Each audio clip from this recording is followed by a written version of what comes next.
할렐루야. 네, 6번 설교 중에 한 번은 안 하도 된다고 아마 학생들이 많이 없을 수도 있다고 겁을 많이 주셨는데 많이 계시네요. 예, 부족한 사람이 극단에서 말씀 전할 수 있어서 너무나 영광스럽고 제 평생에 잊을 수 없는 좋은 추억이고, 또 저도 이렇게 귀한 회중들을 또 신학대학 후배들께 말씀 전할 수 있어서 저도 단위에서 저 역시 말씀을 전거했지만 저도 성장할 수 있는 계기가 됐을 거라고 생각이 됩니다. 또 저를 가르쳐 주신 은사분들이 여러 계시는데 끝까지 경청해 주셔서 너무나 저 감사하고, 마지막까지 성령님께서 저희 입술을 주장하셔서 우리 모두 그리스도께 더욱더 집중하는 그런 시간 될 수 있게 될 간절히 바랍니다.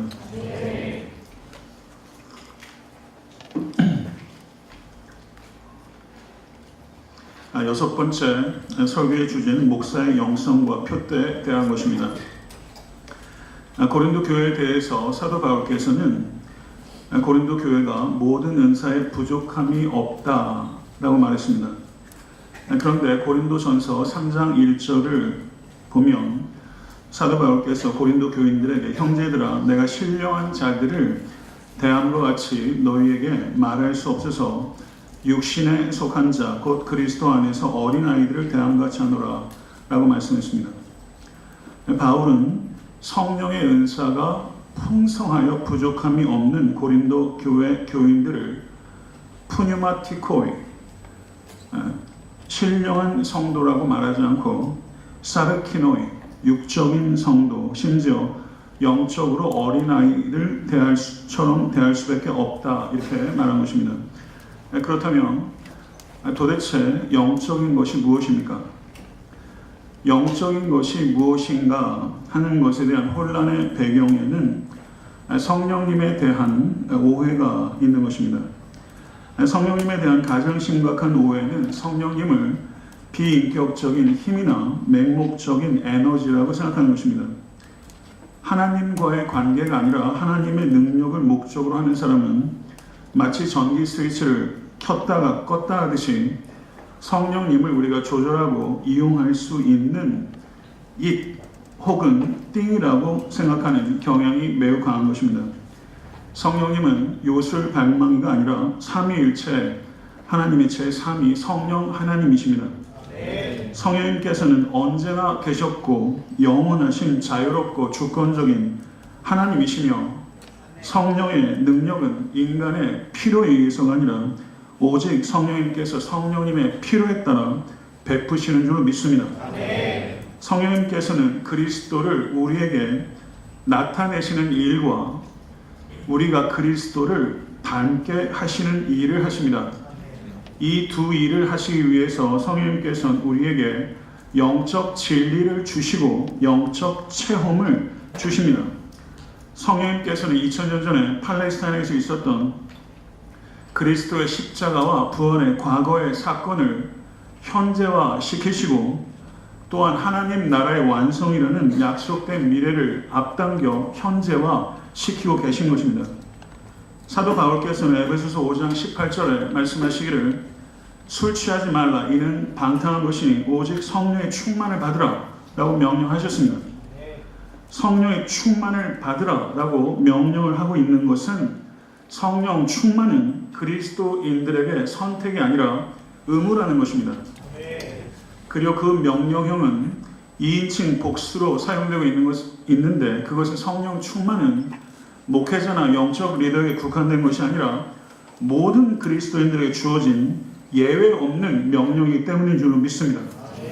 그리고 그 명령형은 현재 시제로 사용되고 있는데 이것은 성령 충만이 단 한 번의 극적이거나 결정적인 체험을 이야기하는 것이 아니라 현재적으로 지속적으로 반복적으로 경험되어야 하기 때문인 것입니다.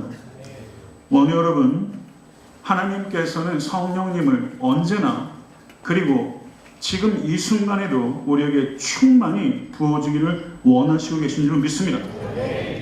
만약에 우리가 성령으로 충만하지 못하다면 그것은 전적으로 우리에게 문제가 있는 것입니다. 우리의 문제의 본질은 우리가 성령 충만하지 않다는 것입니다.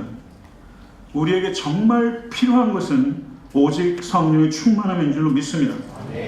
성령 충만은 내주하시는 성령님께서 더 많이 지배하시는 것을 성령 충만이라고 하는 것입니다. 성경은 죄를 통회하는 자에게, 말씀을 듣는 이에게, 기도하는 이에게, 순종하는 이에게 성령님의 자유로운 뜻에 따라 성령을 충만하게 부어주신다고 약속하셨습니다.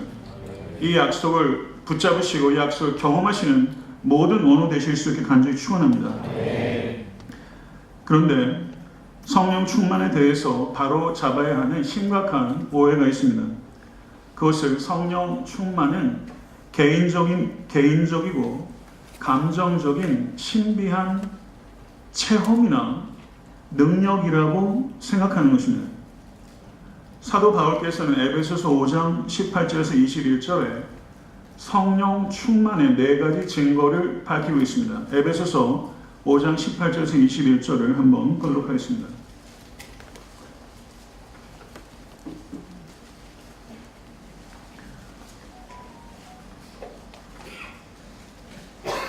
에베소서 5장 18절에서 21절 다 같이 합독하도록 하겠습니다.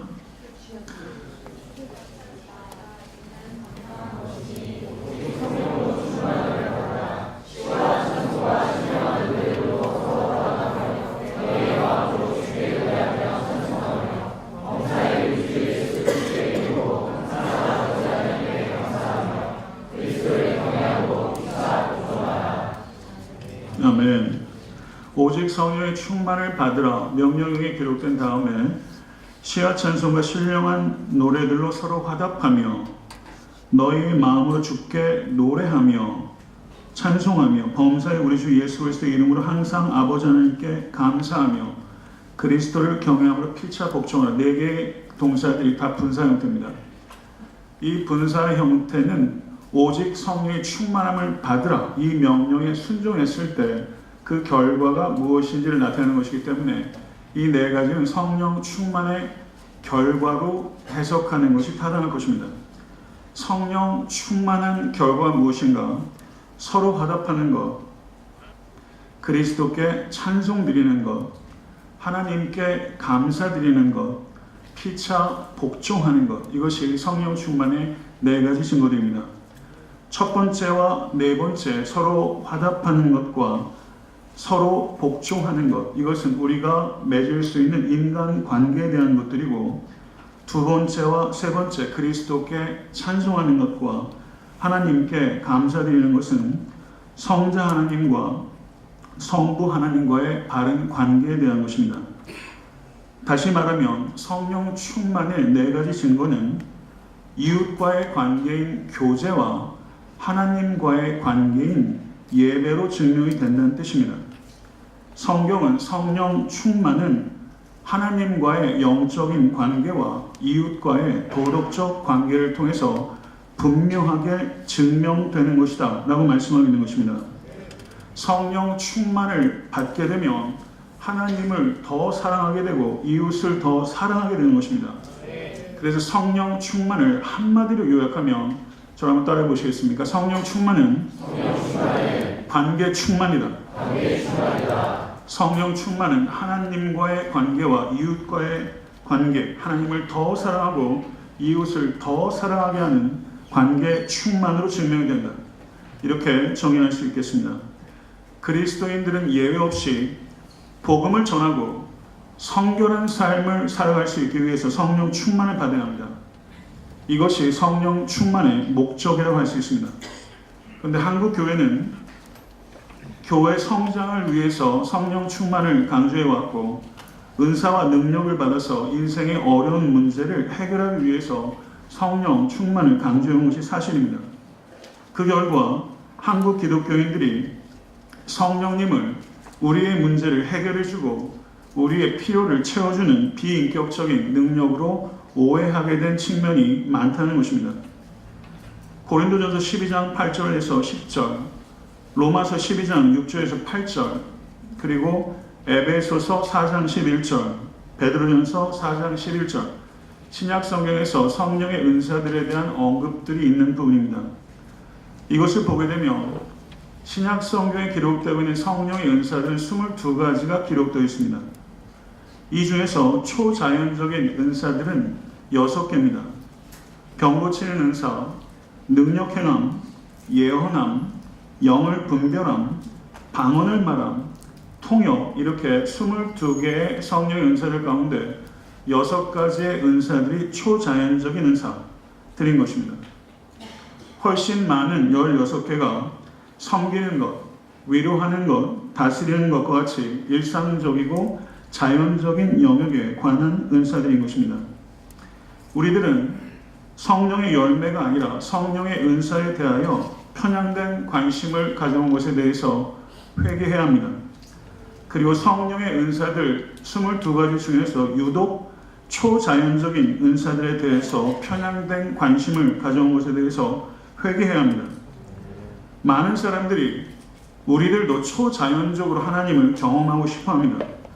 그렇지만 보다 더 중요한 것은 초자연이 아니라 자연 속에서, 기적이 아니라 역사 속에서 역동적으로 일하시는 하나님을 발견하는 것이 더 중요한 것인 줄 믿습니다.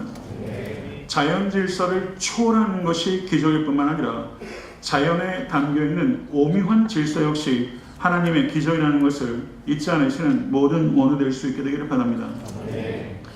기적에 대해서 바르게 이해하는 것은 목회 현장에 있어서 굉장히 중요한 것이라고 생각합니다.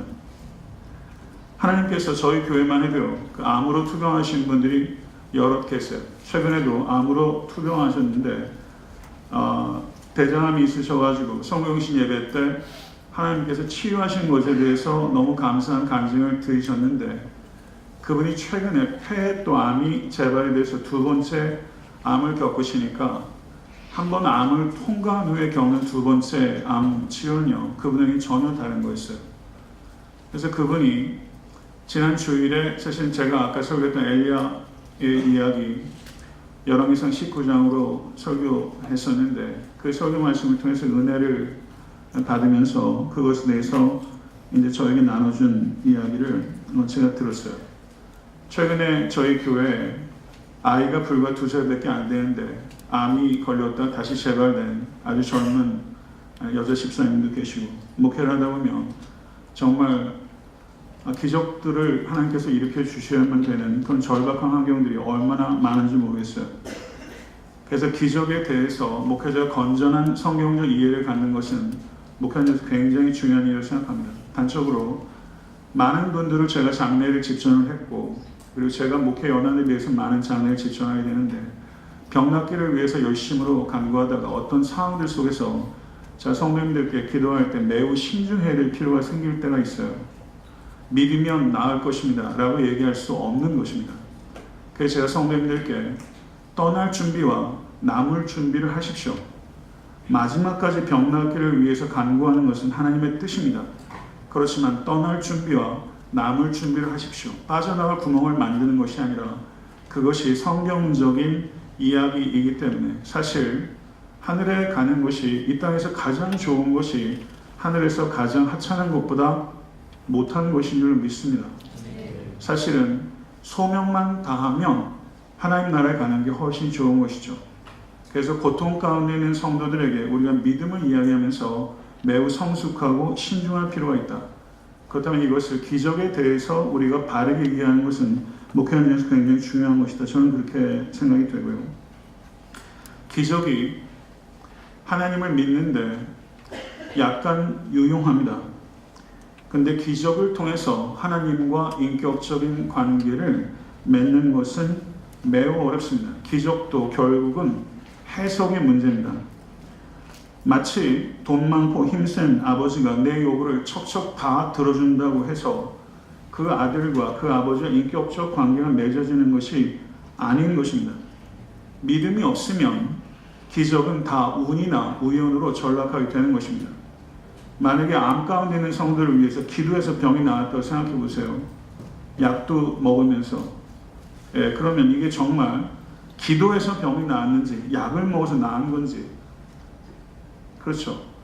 제가 고속도로를 가다가 하이웨이에서 사슴이 나와서 차가 뒤집혀가지고 전복돼가지고 차가 전파되고 차가 업사이드 다운 돼가지고 굉장히 어려운 죽을 고비를 넘겼는데요. 저는 하나님께서 기적적으로 저를 살려주셨다고 생각합니다. 그렇지만 제가 그 이야기를 나눌 때 믿지 않는 사람들과 기적이라고 이해하지 않죠. 믿는 사람들도 자신의 자녀들이 교통사고를 통해서 세상을 떠난 경우들도 있고요. 결국은 똑같은 상황들 속에서 결국 기적은 해석의 문제고, 그렇지 않겠어요? 그럼 우리가 믿음이 없으면 기적은 한순간의 운이나 우연으로 전락하게 되고, 기적에 대해서 우리가 어떻게 이해해야 될 것인가? 기적에 대해서 비관적인 것은 불신앙입니다. 그런데 기적을 일상적이라고 말하는 것은 불건전합니다. 살아계신 하나님께서는 지금도 주권적으로 자유롭게 기뻐하시는 뜻을 따라 예외적으로 기적을 행하시는 줄 믿습니다. 이것이 제가 생각하는 가장 건전한 기적에 대한 이해라고 생각해요. 기적은 사람들을 굴종하게 할 수 있지만 사랑하게는 할 수 없습니다. 그래서 예수님께서는 십자가 위에서 내려오지 않으신 이유는 십자가 아래 있는 사람들이 예수께 그 힘으로 굴종하는 것이 아니라 예수께서는 사랑을 원하시기 때문에 끝까지 십자가에 달려 계셨던 것이고, 러시아의 대문호 도스토옙스키는 바로 예수 그리스도의 십자가를 억제의 기적이라고 표현한 것입니다. 전능하신 하나님께서 십자가에 달려서 끝까지 내려오지 않으시고 그 모든 조롱과 고통을 다 당하시고 죽기까지 순종하셨다는 것은 억제의 기적이죠. 이것이야말로 기적인 것입니다. 백부장이 이 사람은 진실로 하나님의 아들이었도다 라고 고백을 하는데, 로마 백부장은 이런 죽음 자체에 눈 하나 깜빡할 사람이 아닙니다. 그리고 실제 사형을 집행하는 과정에서 책임적인 사람이었고요. 그러면 로마 백부장이 무엇을 보았을까요? 저는 억제의 기적을 보았다고 생각합니다. 예수님께서 나의 죄를 대속하기 위해서 십자가를 지신 사건과 하나님께서 예수를 죽은 자 가운데서 일으키신 부활의 사건이야말로 역사와 우주 전체의 최대의 기적인 줄 믿습니다. 하나님께서 기적을 허락하시는 목적은 마가복음의 기적 18가지가 기록되어 있고 요한복음엔 7개의 기적이 기록되어 있어요. 예수 그리스도께서 이 땅에 오신 이유는 기적을 행하시기 위한 것이 아닙니다. 예수 그리스도께서는 복음이 되기 위해 오셨고 복음을 전하기 위해서 오신 것입니다. 예수 그리스도께서 복음이십니다. 예수는 하나님의 아들이시오 그리스도이십니다. 약속의 성취이십니다. 이것을 증명하기 위해서 기적이 수반된 것이지 기적 자체가 목적이 아닙니다. 예수 그리스도께서 베푸신 기적, 마가복음 4장에서 예수님께서 천국의 비밀을 가리키는 4가지 비유를 가르쳐 주셨어요. 씨 뿌리는 자의 비유부터 시작해서 4가지 비유를 가르쳐 주셨습니다. 그 비유를 통해서 예수께서 우리에게 원하시는 것은 ear to hear, 들을 수 있는 귀를 가지라 라는 것이고, 4가지 비유 끝에 예수 그리스도께서 4가지 기적을 행하셨어요. 4가지 기적들은 예수님께서 물을 잠잠케 하신 기적, deliverance from danger, danger로부터의 구출과 그 다음에 걸어서 군대 귀신 들린 사람으로부터의 deliverance, 구원, demons, deliverance from demons. 그 다음에 3번째는 혈루병 걸린 여인을 고치신 것, deliverance from disease. 그 다음에 4번째는 야이로의 딸을 구출하신 deliverance from death. 4가지 비유를 가르치시고 4가지 기적을 예수께서 행하셨어요. 이거는 굉장히 정교한 문학적 장치입니다.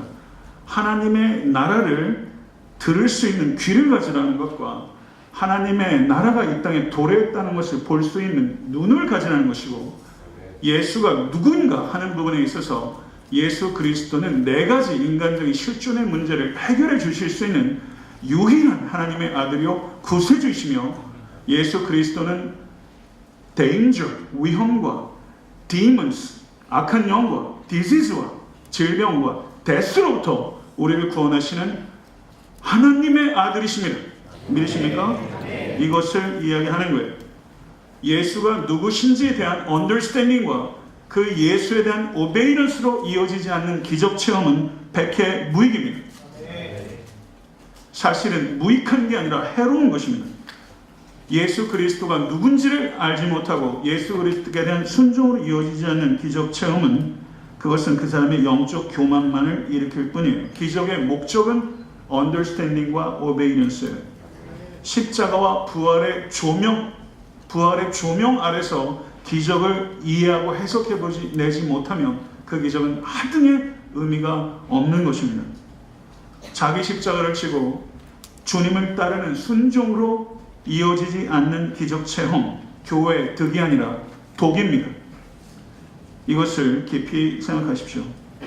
기적이 순종을 낳는 것이 아니라 순종이 기적을 낳는 것이고, 성경은 우리에게 체험하라, 체험의 중요성을 제가 무시하는 것이 아니라 체험하라고 얘기하는 것이 아니라 변화되라고 얘기하는 것이고, 예수가 누구신지를 이해하고 그리고 그분께 순종하면서 변화된 여러분의 모습이 성도에게 체험이 될 수 있도록 여러분의 삶을 이끌어 가실 수 간절히 축원합니다.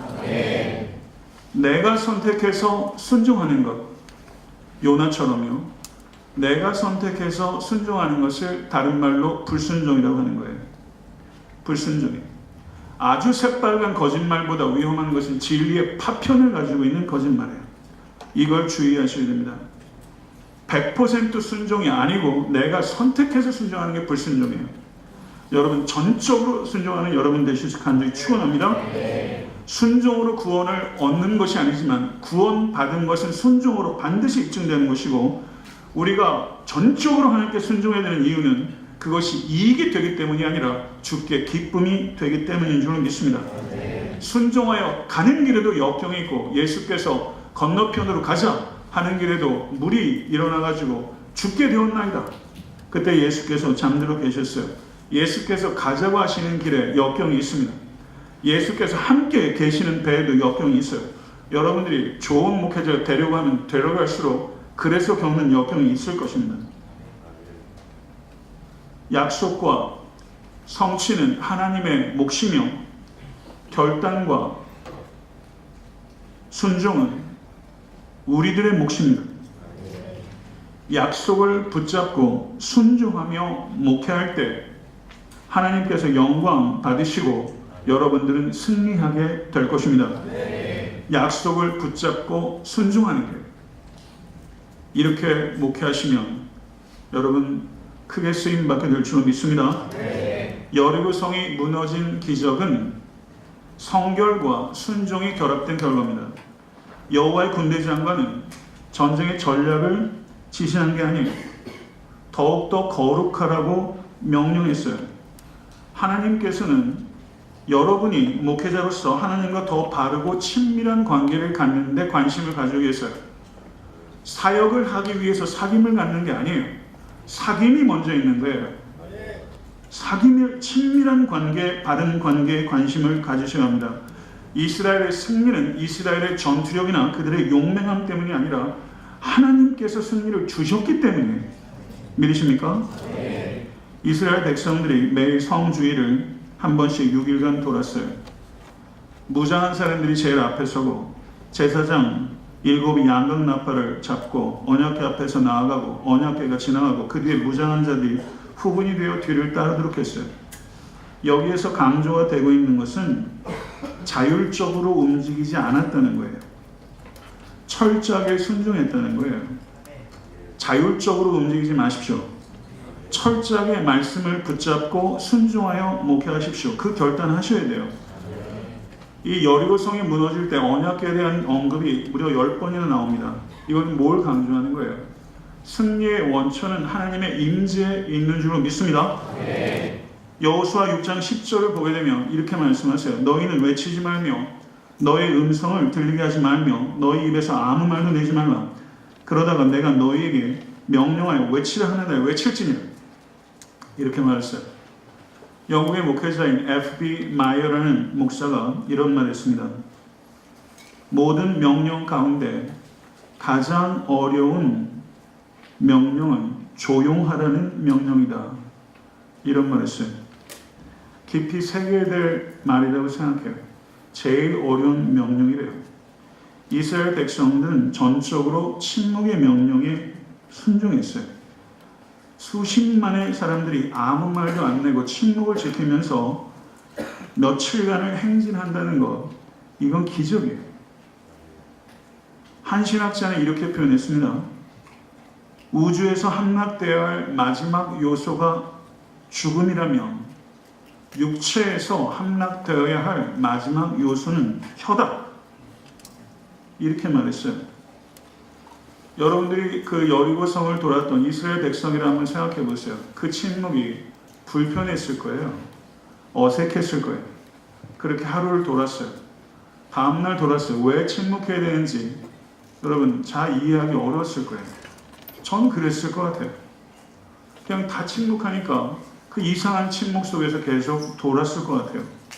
침묵은 감당하기 어려운 무게가 있습니다. 그런데 침묵 속에서 사람은 성장하고 침묵 속에서 성장한 사람들이 하나님의 큰 일을 감당하는 줄 믿습니다. 한 바퀴 돌았을 때 여러분들이 목회하면서 개인사 속에서도 목회 여정 속에서도 수많은 여리고성을 직면하게 될 거예요.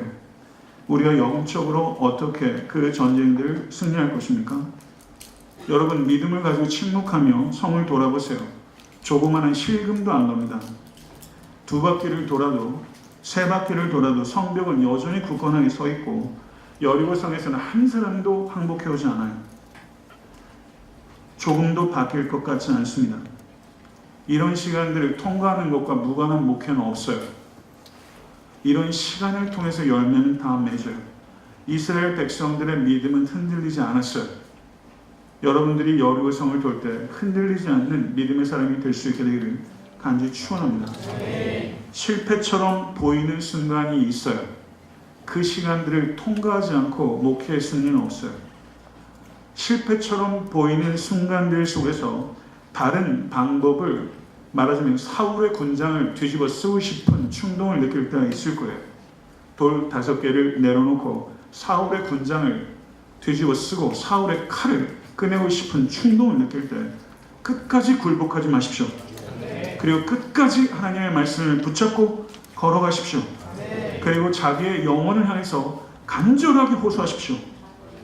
나의 영혼이 잠잠히 하나님만 바라며 나의 구원이 그에게서 나오는도다.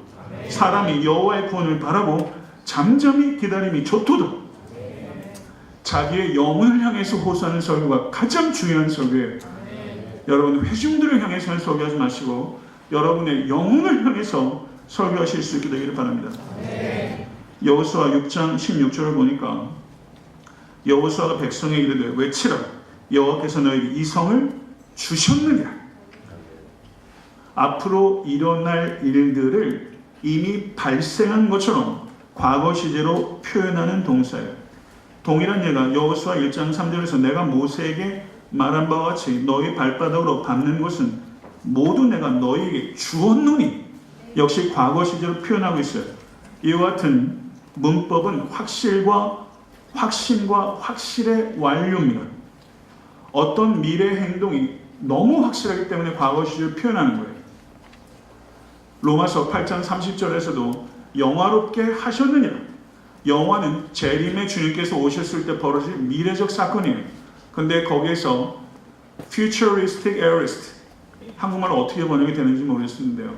미래적 과거 시제를 사용하면서 영화가 칭의되고 성화된 자는 반드시 영화된다는 것이 확실한 것이기 때문에 우리가 예수 그리스도께 재림하실 때 우리가 영화된다는 사실을 과거 시제로 표현하고 있다는 거예요.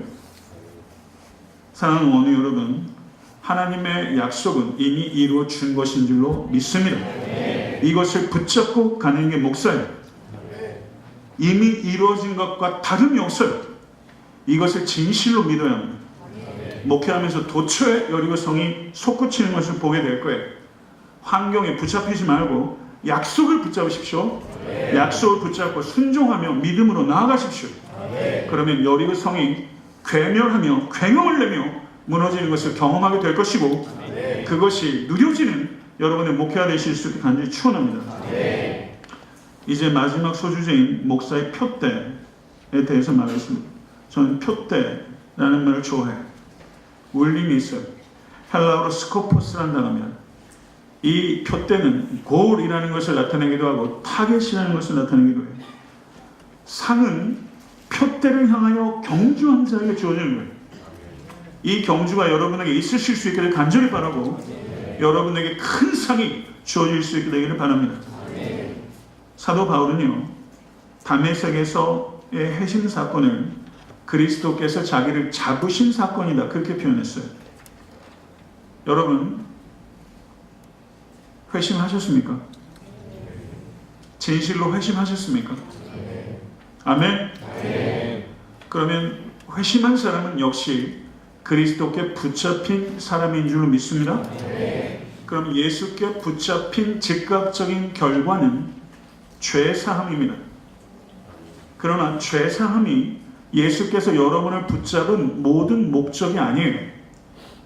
예수께서 여러분을 붙잡은 즉각적인 결과는 죄사함이지만 예수 그리스도께 잡힌 사람은 예수 그리스도를 잡으려고 하는 경주가 시작되는 것입니다.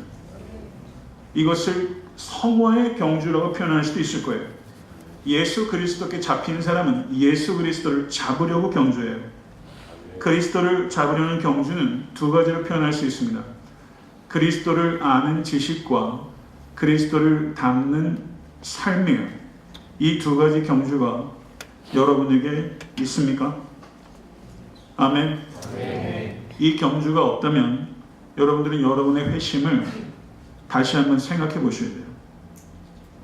12절과 14절에서 사도 바울은 달려가노라 라는 말을 두 번 사용합니다. 지금 바울은 감옥에 갇혀 있어요. 다메섹 도상에서 예수님을 만난 지 30년 됐어요. 30년 동안 달렸어요. 그의 사역의 막바지에 도달했을 때입니다. 그런데 사도 바울은 지금도 달려간다고 말해요. 달려가노라 라고 번역되고 있는 헬라어가 디오코란 단어입니다. 이 단어가 빌립보서 3장 6절을 보게 되면 교회를 박해하고 했을 때 박해하다는 동사와 달려간다는 동사가 똑같아요. 디오코라는 단어예요. 한때 그리스도인들을 추적하여 잡으려고 했던 바울이 이제는 그리스도를 잡으려고 하고 있어요. 그리스도인들인 교회를 잡으려고 했던 사도 바울이 지금은 그리스도를 잡으려고 하고 있어요. 열정이 전환이 일어난 것입니다. 예수 그리스도를 아는 지식과 예수 그리스도를 닮는 삶은 이 땅에서 예수 그리스도를 우리가 온전히 이해할 수 없고 예수 그리스도를 온전히 닮을 수 없습니다. 그렇지만 예수 그리스도를 온전히 이해할 수 없고 예수 그리스도를 온전히 닮을 수 없다는 이 사실이 사도 바울에게 이 경주를 위축시킨 것이 아니라 이 경주에 대한 갈증을 증폭시킨 거예요. 사도 바울에게는 이 경주가 기쁨인 것입니다. 온전히 도달하지 못하면서 표대에 끝없이 가까워지는 직선을 한번 생각해 보세요. 표대에 완전히 도달하지 못하면서 끝없이 가까워지는 직선이, 이 경주를 사도 바울은 지금 감옥에서도 달리고 있는 거예요. 감옥에서도 달리고 있어요. 사랑하는 여러분, 사도 바울은 지금 감옥에서 활기찹니다. 감옥에서 경건하고 경이로운 경주를 하고 있어요. 사랑하는 원어 여러분, 진실로 여러분들에게 활력이 생기기를 간절히 축원합니다. 감옥에서도 달려갔던 사도 바울의 그 경이롭고 그 경건한 경주를 생각하면서 여러분에게 주어진 이 많은 기회와 자유들, 여러분 왜 네거티브한 사이드만 보세요? 얼마나 많은 기회들이 여러분에게 있어요. 그쪽을 보셔야죠. 여러분 달리십시오. 그래서 여러분의 경주가 경건하고 경이로운 질주가 될 수 있게 되기를 오직 예수 그리스도는 간절히 축원합니다. 달리기 선수의 영혼은 1등으로 골인을 하는 거예요. 최후의 결승선을 통과할 때 주자들은 온 몸을 앞으로 내던집니다. 조금이라도 더 일찍 통과하기 위해서. 여러분 그 스케이팅 쇼트트랙 하는 사람들 마지막에 몸 앞으로 내던지면서 하는 것, 그게 잡으려고라는 성경원의 의미예요. 부디 여러분의 삶 가운데 이런 경주가 있으실 수 있게 되기를 우리 주 예수 그리스도 간절히 축원합니다. 사도 바울은 13절에서 오직 한 일을 잡으려고 달린다 그렇게 말했어요. 우리에게는 여러 개의 표대가 있는 게 아니에요. 오직 하나의 표대입니다. 이것을 사도 바울은 고린도전서 10장 31절에서 그런즉 너희가 먹든지 마시든지 무엇을 하든지 다 하나님의 영광을 위하여 하라. 아멘. 우리는 무엇을 하든지 어디에 있든지 언제든지 여러분에게 또 하나의 표대, 저에게도 하나의 표대, 우리에게는 하나의 표대가 있을 뿐이며 그것은 하나님의 영광인 줄 믿습니다. 다른 모든 것들은 다 수단이에요. 여러분, 성숙의 증거가 무엇입니까? 여러분은 성숙해지고 계십니까? 여러분이 성숙하다는 증거가 뭘까요? 그것은 나는 온전히 성숙하지 못하다는 것을 깨닫는 게 성숙의 증거예요. 온전함의 첫 번째 증거는 자신의 불온전함에 대한 계속적인 자각이에요. 이것은 모든 영역에 다 공통된 거예요. 지적인 영역, 도덕적 영역, 영적인 영역에 있어서 모두 다 나는 불완전하다라는 자각이 있을 때 그 사람이 성장하고 있다는 증거예요. 이건 역설적인 것입니다. 아무것도 모르는 사람이, 아무것도 안 하는 사람이 다 아는 것처럼, 다 할 수 있는 것처럼 천둥벌벌소리 같은 생각과 말을 해요. 온전함의 분량은 내가 온전하지 못하다는 것을 깨닫는 분량만큼입니다. 이 역사를 이해하시고 겸손하고 담대하게 경주하시는 우리 모두가 될 수 있게 되길 간절히 바랍니다. 표대를 향해서 사도 바울은 달려가고 있어요. 사도 바울은 그 표대를 향해서 겸손하게 달리고 있는데 사도 바울은 강렬하고 심지어 격렬하게 달리고 있어요. 겸손하지만 격렬한 경주예요. 이건 신비한 경주입니다. 이 경주가 여러분에게 있으실 수 있게 간절히 바라요. 3장 17절에서 사도 바울은 뭐라고 말하냐면요, 형제들아 너희는 함께 나를 본받으라 이렇게 말했어요. 어떻게 들리세요? 교만하게 들릴 수 있는 말이죠. 나를 본받으라 이렇게 말했어요. 근데 이건 교만에서 나온 말이 아니에요. 사도 바울이 이같이 권면하는 것은, 여러분 전투 상황을 한번 생각해보세요. 척후병을 한번 생각해보세요. 척후병은 위험적을 뚫고 들어가는 사람이죠. 그래서 척후병이 부대를 앞서가면서 무사히 통과되도록 인도하는 척후병처럼 사도 바울은 지금 척후병의 역할을 하는 것입니다. 지도만 가지고 적신을 통과하는 것과 척후병의 인도를 따라 적신을 통과하는 것은 전혀 다른 거예요. 어떤 게 더 좋은 거예요? 척후병을 따르는 게 더 좋은 것이죠. 신앙생활에 있어서 올바른 가르침을 듣는 것은 너무나 중요한 것입니다. 여러분들을 통해서 올바른 가르침들이 선포될 수 있게 되기를 간절히 바랍니다. 그렇지만 성도들에게는 올바른 가르침만 필요한 것이 아니라 올바른 가르침대로 살아가는 삶의 모범이 필요한 거예요. 하나님께서 목회자인 여러분과 저에게 원하시는 것은 완벽이 아니라 진보입니다. 여러분, 워크아웃 하는 사람들이 많이 있어요. 몸매가 엉망인 사람이 피트니스 센터에서 코치를 한다고 생각해 보세요. 그 사람이 여러분 돈 내가면서 그 사람한테 배우고 싶겠어요?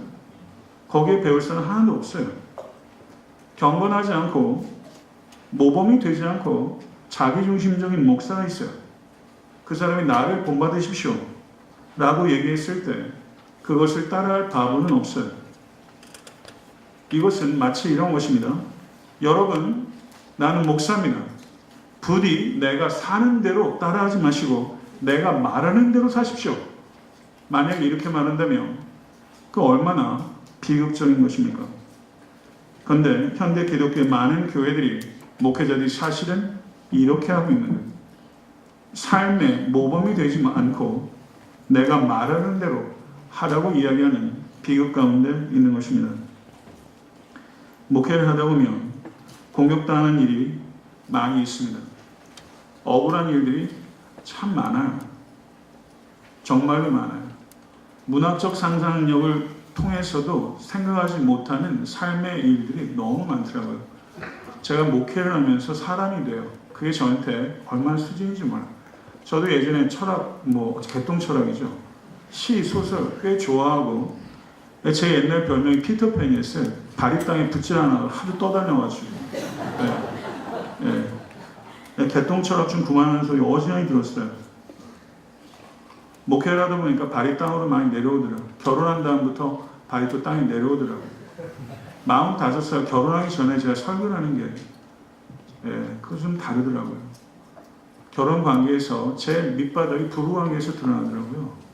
제가 놀래 저를 발견해요. 내가 이런 일이 있었구나. 그러면서 참 감사해요. 제 재성도 발견하게 되고. 그래서 저희 집사가 결혼한 다음에 제가 언성 높인 거를 저는 이렇게 꼭 셉니다. 여보 작년은 내가 5번 화냈네. 올해는 2번. 그리고 저는 강대상에 올라올 때 집사람과 이렇게 집사람들이 일하고 막 이러다 보니까 제가 나이도 9살 많고 허리 디스크도 있고 교회에서 살에는 생활비도 안 되고 저한테 시집 오기가 쉬웠겠어요. 근데 애 셋 낳고 집사람들 일하고 그러면서 집사람들 스트레스가 많더라고요. 그러면 어떻게 텐션이 생기면 토요일날 이렇게 언쟁을 할 때가 1년에 아주 많았을 때는 1년에 한 5번 정도 있었던 것 같아요. 그러면 저는 토요일날 그러면 주일날 설교인데 아주 직격탄이에요. 제가 이렇게 연기를 못하겠어요. 그럼 제가 올라가서 다 얘기를 해요. 일단 풀어놓고 제가 얘기를 해야지. 전 정말 너무 힘들어요. 그런 게. 그래서 제가 꼭 얘기를 합니다. 위에 올라와서. 그러다가 제가 팔 사람이 없으면 우리 딸을 파는데 애가 이제 7살 되니까 애가 그러더라. 아빠 설교할 때 자기 얘기 좀 하시면 좋겠다. 네. 목회를 하다 보면 공격당하는 일들이 많고 목회를 하다 보면 내가 이게 부족하구나. 결혼 생활 속에서 내가 이러면 나에게 이런 죄성이 있었구나. 이런 선한 게 나한테도 있었구나. 인간이 똑같은 상황에서 성장을 되기도 하고 짐승이 되기도 하고 그런 모습들을 많이 발견하면서 많이 봐요. 자기를 발견해요. 그게 제가 목회를 통해서 얻는 가장 큰 유익인 것 같아요. 그래서 정말 하나님의 은혜를 붙잡게 되는 거죠. 그래서 여러분들 공격당할 때 이걸 꼭 기억하세요. 여러분들이 힘이 있어요. 제압할 수 있어요. 여기서 아멘을 때문이 아닌데 아멘을 하시네요. 여러분들을 공격하는 사람을 제압할 수 있는 힘이 있을 때 힘으로 제압하려는 유혹을 이기세요. 예수 그리스도께서 제압하실 수 있잖아요. 근데 그 유혹을 이기셨잖아요. 성경은 힘을 사용하지 말고 본이 되라고 가르치시는 거예요. 여러분들이 공격당할 때 꼭 이걸 기억하세요. 힘을 사용하지 말고 본이 된다. 군림하는 우두머리가 되지 말고 본이 되는 모델이 된다. 이것을 꼭 기억하세요. 그래서 여러분들이 오직 복음만을 선포할 뿐만 아니라 여러분들이 오직 복음이 여러분들 몸 안에 완전히 녹아 들어가서 복음의 가치와 능력이 여러분들을 통해서 나타나서 여러분들이 믿음의 본이 되는 축복이 될 수 있게 되기를 우리 주 예수 그리스도는 간절히 축원합니다. 이게 최고의 축복 아니에요? 복음이 여러분들의 몸 가운데 완전히 들어가서 복음의 가치와 능력이 여러분의 삶 속에 체화되는 것, 이것이면 족하지 않습니까? 나머지 다 도움 아니에요? 여러분, 교회 장로라는 책을 쓴 제레미 린 목사라는 사람이 보니까 제가 그 책을 읽었어요. 근데 고든 코넬에서 공부한 동문이더라고요. 근데 그 책에 제가 잘 아는 닥터 메리스 클라인에 대한 언급이 있었어요. 제가 입스위치 프레스비테리안 처치 미국 교회 3년 다녔습니다. 근데 그분이 그 교회 성도셨거든요. 대구약학자 같은 교회 성도였어요. 근데 그분이 교회에서 뭘 하셨냐면 히브리어, 베이직 히브리어를 가르치셨어요. 그 교회 성도 너무 좋지 않겠어요? 세계 어마어마한 학자한테 히브리어를 배워요. 근데 이 제레미 린 목사님이 이 메리스 클라인에 대한 추억을 얘기하면서 이렇게 했었어요. 닥터 메리스 클라인은 나에게 하나님을 알고 하나님께 말하고 싶은 열망을 일으킵니다. 그렇게 말했습니다. 닥터 메리스 클라인을 통해서 하나님을 알고 하나님께 말하고 싶은 열망의 불이 붙었대요. 목사는요, 여러분은요, 완벽한 본이 아닙니다. 여러분이 목양하는 성도들 중에 여러분보다 더 온전한 믿음의 본이 있을 수 있다는 겸손을 가지셔야 돼요. 여러분이 목사 안수를 받는 순간은 여러분의 경주의 끝이 아니라 경주의 시작이에요. 여러분들이 결혼하는 결혼식은 사랑의 끝이 아니라 사랑의 시작이에요. 이것을 이해하셔야 돼요. 목사 안수 받는 날이 여러분들이 목사 되어가는 첫날이에요. 이것을 이해하실 수 간절히 축원합니다. 모든 그리스도인들이 그리스도의 장성한 분량까지 경주해야 하지만 목사가 되는 날 그 경주가 좀 더 신중하고 좀 더 긴박하고 좀 더 공개적인 경주가 되기 시작했다는 것을 의미하는 거예요. 목사 안수 받는 날 여러분의 경주는 완전히 오픈되는 겁니다. 이것을 기억하셔야 돼요. 목사 안수 받는 것에 대해서 그 무게와 의미와 중요성을 깊이 생각하십시오. 그리스도인들이 어떻게 살아야 합니까? 만약에 중생한 그리스도인이 있다고 생각해 보세요. 여러분 교회에 그분이 오셔서 가령 누구에게 물었어요. 그리스도인이 어떻게 살아야 됩니까? 만약에 물었을 때 그 질문을 받은 사람이 바로 여러분을 가리키면서 저 전도사님처럼 사시면 됩니다. 이렇게 대답할 수 있도록 여러분과 저의 삶을 이끌 수 있게 되기를 간절히 축원합니다. 말씀을 맺겠습니다. 이런 말이 있습니다. 평생 부를 수 있는 노래가 있는 사람, 생명을 걸고 흔들 수 있는 깃발이 있는 사람, 목숨 걸고 달려갈 표대가 있는 사람은 행복하다. 아멘. 목숨 걸고 달려갈 표대가 있는 사람은 행복한 거예요. 우리가 처한 환경이 어려운 것이지 우리에게 표대가 없는 게 아니에요. 여러분은 행복한 사람이에요. 아멘. 믿으세요? 주님의 뜻이라면 어디든지 가고 누구든지 만나고 하는 일들에 대해서 표대를 향하여 여러분 달려갈 수 있는 여러분이 되신다면 여러분들은 이 땅의 소망입니다. 목사가 되는 것보다 중요한 것은 목사다워지는 것이라는 것을 잊지 마십시오. 하나님께서는 그리스도를 닮은 목사다운 목사를 통해서 교회를 세우시고 이 땅을 치유하시는 것이 하나님의 계획이에요. 아무것도 두려워하지 말고 오직 마음을 강하고 담대히 해서 복음에 철저하게 헌신된 복음의 일꾼이 되십시오. 기도의 골방에서 바다 깊은 곳으로 들어가서 충혈된 눈으로 가지고 성도와 교회와 이 땅을 위해서 기도하는 기도의 향유고래가 되십시오. 유니티와 퓨리티가 결합된 참되고 능력 있는 천국과 같은 교회를 세워가십시오. 성경에 통달한 성경 벌레가 되십시오. 완고한 마음을 깨뜨리고 깨어진 마음을 치유하는 설교자가 되십시오. 그리스도를 닮은 인격이 목회의 가장 강력한 무기임을 잊지 마시고 성령의 9가지 열매를 고루 겸비하는 여러분들 되실 수 간절히 축원합니다. 여러분의 가정이 주님께서 교회를 얼마나 사랑하시고 교회가 그리스도께 어떻게 순종하는지 나타내는 영광의 특별 전시장으로 여러분의 가정을 만드십시오. 십자가와 부활과 재림의 주님을 바라봄으로 로뎀 나무 아래 앉아서 낙심하고 있을 때 일어나 돌아가야 할 것과 돌아가야 될 사람과 돌아가야 될 소명으로 다시 돌아가는 여러분이 되실 수 있게 되길 바랍니다. 성령의 충만함을 받아 하나님과의 관계와 이웃과의 관계에 있어서 더욱더 친밀함을 누리고 순종으로 기적을 만들어 가실 수 있게 되기를 바랍니다. 하나님의 약속을 붙잡고 믿음으로 표대를 향하여 부단히 전진하는 믿음의 모델 되실 수 있게 되기를 바랍니다. 여러분 한 분 한 분이 교단과 교회와 이 땅과 나라와 민족과 열방을 위한 하나님의 섭리라는 것이 증명될 것입니다. 이것을 증명하는 여러분의 앞으로의 여정이 될 수 있게 되기를 우리 주 예수 그리스도 이름으로 간절히 축원합니다. 아멘. 네.